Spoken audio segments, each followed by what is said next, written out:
नमस्कार सर, मेरा नाम रवि है। आज मैं एक निवेश योजना के बारे में बता रहा हूं जो आपको बैंक एफडी और बीमा कंपनियां, पोस्ट ऑफिस और भी आप लोगों ने जिन सरकारी योजनाओं या स्कीमों के बारे में सुना होगा अभी तक, उससे अधिक रिटर्न दे सकती है लॉन्ग टर्म में, लंबे समय में। कम समय में उतना अच्छा रिटर्न की उम्मीद नहीं की जा सकती है, लेकिन लंबे समय जो अपने इन्वेस्टमेंट को होल्ड कर सकते हैं, अपने जो निवेश के लाने रोक के रख सकते हैं लंबे समय तक, उनके लिए बेहतरीन स्कीम साबित हो सकती है। तो जैसा कि हम बचपन से ही देखते चले आ रहे हैं कि अखबार में कोई सा भी अखबार हो, उस अखबार में आपको निफ्टी और सेंसेक्स, ये 2 पॉइंट साइड में अखबार के कवर किए जाते हैं हर एक अखबार में, कि वहां पर लिखा होता है कि सेंसेक्स या निफ्टी इतने अंक ऊपर पहुंच गया आज, इतने अंक नीचे आ गया आज। तो वो आप लोगों ने सोचा होगा कभी, या इसके बारे में हो सकता है आप लोगों को और भी अधिक जानकारी हो, लेकिन जहां तक मैं आपको बताने जा रहा हूं, ये सेंसेक्स और निफ्टी शेयर मार्केट से संबंधित दो रेगुलेटरी बॉडी हैं। बोले तो 2 ऐसी संस्थाएं हैं जो शेयर मार्केट से संबंधित सभी नियम, कायदे, कानून हैं जैसे, या उससे संबंधित जो भी क्रियान्वयन है या मैनेजमेंट है शेयर मार्केट से संबंधित, वो सारा कुछ देखती हैं। और इन्हीं कंपनियों के जो जानकार होते हैं, मतलब इन्हीं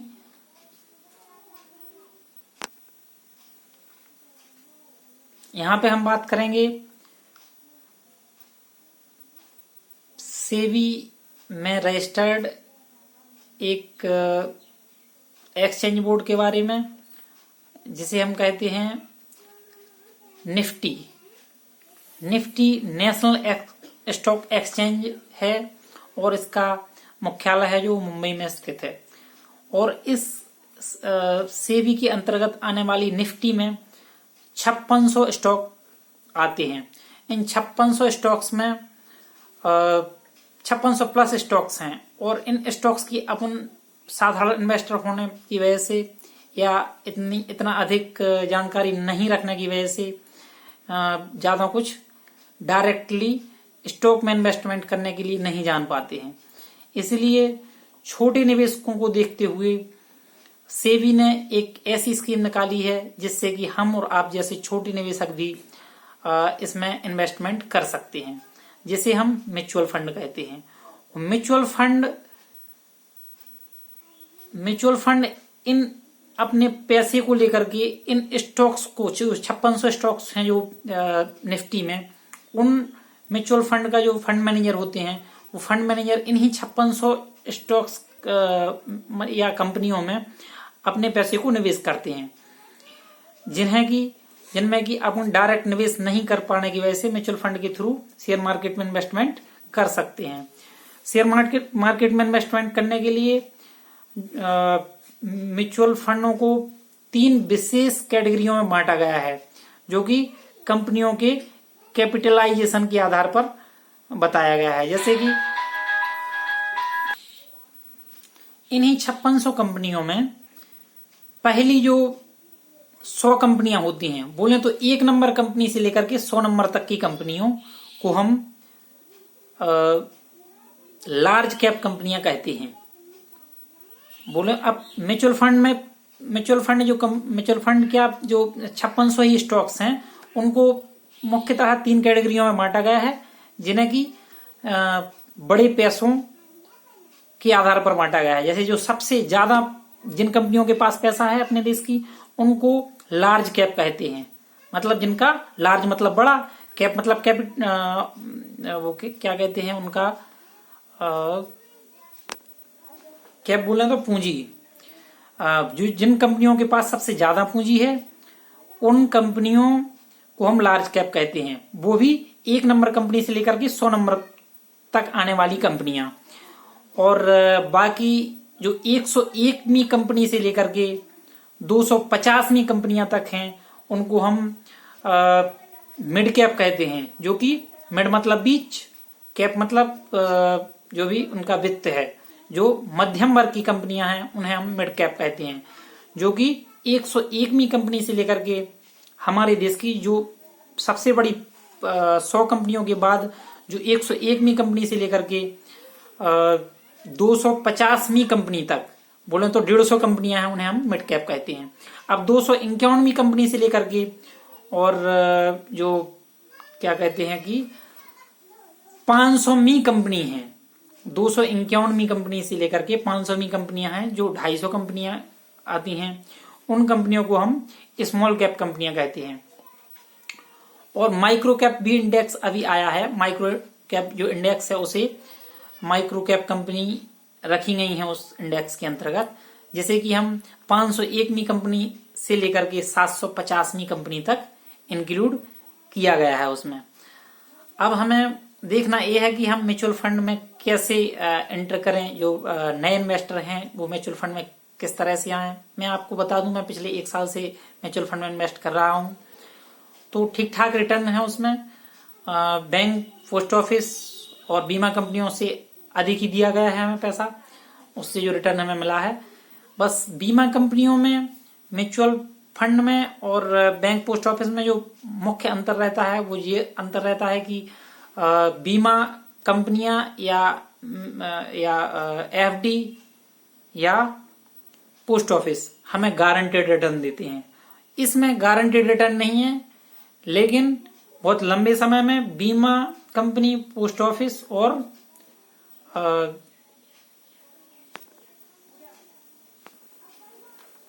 बैंक, बीमा और पोस्ट ऑफिस, बैंक में किया गया निवेश, बीमा कंपनियों में किया गया निवेश और पोस्ट ऑफिस की विभिन्न योजनाओं या सरकारी योजनाओं, स्कीमों में किया गया निवेश से बेहतर ही रिटर्न देते हैं हमें म्यूचुअल फंड, वो भी लंबे समय में।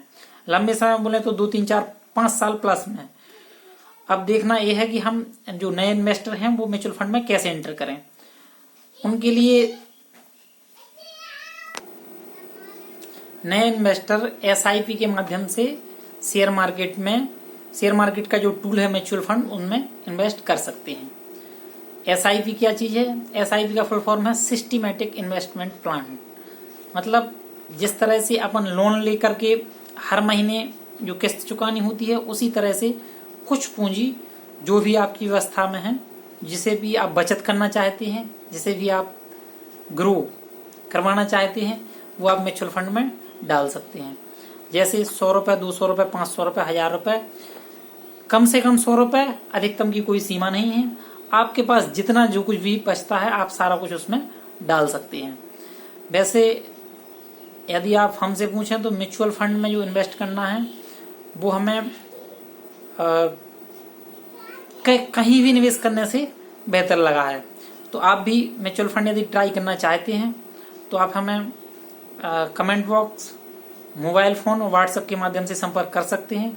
और इसके बारे में और भी बेहतर जानकारी के लिए आप हमसे डायरेक्ट फोन कॉल भी कर सकते हैं। इसमें 2-3 बातें और भी बतानी जरूरी हैं, जैसे कि आपको यदि कोई भी जानकारी नहीं है तो डायरेक्ट म्यूचुअल फंड में इन्वेस्ट करना नुकसान भी दे सकता है, क्योंकि कई सारे म्यूचुअल फंड कंपनियां इस तरह से भी हैं जो बहुत कम रिटर्न देती हैं या बैंक FD से भी कम रिटर्न देती हैं। तो यदि आपके लिए कोई भी जानकारी नहीं है तो आप डायरेक्ट म्यूचुअल फंड में इन्वेस्टमेंट नहीं करके किसी म्यूचुअल फंड के जानकार व्यक्ति से संपर्क करके म्यूचुअल फंड में निवेश करें। आप चाहें तो आप हमें भी कॉल कर सकते हैं। और इसमें यदि आप चाहते हैं कि हमारा पैसा बिल्कुल भी कम ना हो, केवल बढ़ता ही रहे, तो उसमें रिटर्न थोड़ा सा कम मिलता है। यदि आप चाहते हैं कि हमारा पैसा कम भी हो और रिटर्न बहुत बेहतर मिले हमें, तो आप इस तरह के भी टूल्स हैं म्यूचुअल फंड में या इस तरह के भी फंड हैं। तो आप जिस तरह से इन्वेस्टमेंट करना चाहें आप उस तरह से इन्वेस्टमेंट कर सकते हैं। जैसे कि एक जो जिस तरह से SIP है, सिस्टमैटिक इन्वेस्टमेंट प्लान, उसी तरह रहता है STP, सिस्टमैटिक ट्रांजैक्शन प्लान। इसमें क्या रहता है कि आपको एक डेट फंड में इन्वेस्टमेंट कर देना होता है, और डेट फंड में पैसा कम नहीं होता है। जो मैंने बताया लार्ज कैप कंपनियां हैं, जो पहली 100 कंपनियां हैं, वो इक्विटी बोले तो शेयर में इन्वेस्टमेंट करती हैं। तो जो कंपनियां शेयर में इन्वेस्टमेंट करती हैं उसमें पैसा कम होने की भी संभावना होती है, और बहुत मतलब कम भी हो सकता है और ज्यादा भी हो सकता है पैसा। यदि आप चाहें कि पैसा बिल्कुल भी कम ना हो तो आप डेट फंड में इन्वेस्टमेंट करके आप जो आपका जो बढ़ा हुआ पैसा है उस डेट फंड से ट्रांसफर करके और small cap, mid cap, flexi cap, balance category और जो भी संबंधित स्कीम है उसमें ट्रांसफर कर सकते हैं। जैसे आपने कुछ पैसे करीब 1 लाख रुपए डेट फंड में रखे तो आपका 1 लाख रुपए में से 1 रुपए भी कम नहीं होगा, और जो भी हर महीने बढ़ा हुआ पैसा है उसे आप चाहें तो स्मॉल कैप, मिड कैप और फ्लेक्सी कैप वगैरह में डाल सकते हैं। और जो mid cap, large cap, flexi cap या स्मॉल कैप कंपनियां हैं उनमें पैसा ऊपर नीचे होता रहता है। तो डेट फंड में जो रखा हुआ आपका बड़ा अमाउंट है वो बिल्कुल भी कम नहीं होगा। जो आपका बढ़ा हुआ पैसा है वो रिस्क की जगह पर जाता रहेगा। तो लंबे समय में इसमें देखा गया है कि 10-12% का रिटर्न, 10-11-12%, 13-14% तक का भी रिटर्न आराम से निकाल करके मिला है। जो लोग रिस्क ले सकते हैं उनके लिए सालाना 12-15-14% का रिटर्न मिल सकता है। और जो पिछली बैक हिस्ट्री में जो रिटर्न मिला है वो 16, 17, 18, 19 और यहाँ तक कि 20, 22, 23, 24% तक का भी रिटर्न मिला है। तो आप जिस तरह की भी स्कीम में इन्वेस्टमेंट करना चाहते हैं तो आप हमसे संपर्क कर सकते हैं। और यदि आप चाहें कि हमारा पैसा जल्दी से बढ़े, या बोले तो जितने ज़्यादा जल्दी हो सकता है, जिसमें बहुत ज़्यादा रिस्क ना हो, तो आप डायरेक्ट स्मॉल कैप में भी इन्वेस्टमेंट कर सकते हैं। और यदि आप चाहें कि हमारा लगा हुआ पैसा 1 रुपए भी कम ना हो तो आप डेट फंड में इन्वेस्टमेंट करके और स्मॉल कैप या मिड कैप या लार्ज कैप में एसटीपी के थ्रू भी म्यूचुअल फंड में एंटर कर सकते हैं। तो आपको जिस तरह के भी जो भी आपकी रिस्क प्रोफाइल है, बोले तो आप जितना भी रिस्क ले सकते हैं आप उतना अधिक पैसा म्यूचुअल फंड में बढ़ा सकते हैं।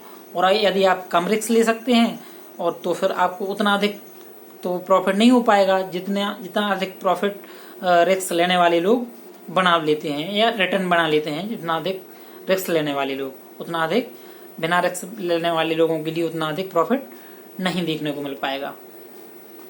और भी कुछ रह गया हो तो आपको बताऊं।